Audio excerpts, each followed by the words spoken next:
ఇంకా రఘురామకృష్ణరాజు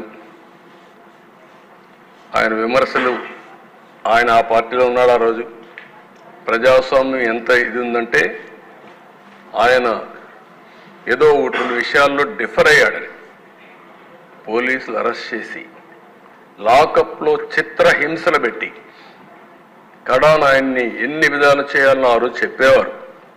అదే చూడాలి, అవన్నీ కన్ఫర్మేషన్ రావాలి. కానీ ఆయన లాకప్లో పెట్టి కొడతా ఉంటే ఆనాటి ముఖ్యమంత్రి ఆ ఫోటోలో చూసి, వీడియో చూసి పైశాచిక ఆనందం పొందారంటే ఇంకేమన్నా అధ్యక్షతని, ఏం మనుషులు వీళ్ళు అంటే. ఒక ఎంపీని తర్వాత ఏదో ఆ రోజు సుప్రీంకోర్టు ఏదో ఆర్డర్ వచ్చింది, హైదరాబాద్లో మిలిటరీ హాస్పిటల్ పంపించారు, వాళ్ళు కూడా ప్రూవ్ చేశారు.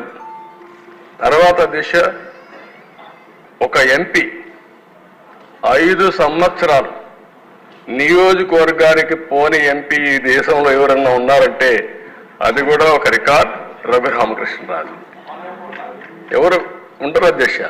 అంటే ఒక ఎంపీకి సొంత నియోజకవర్గంలో కూడా సెక్యూరిటీ లేదు, వెళ్ళలేడు. ప్రధానమంత్రి వచ్చాడు అధ్యక్ష. ఆయన పాప హైదరాబాద్ నుంచి రావడానికి ఆ రోజు ట్రైన్లో బయలుదేరాడు.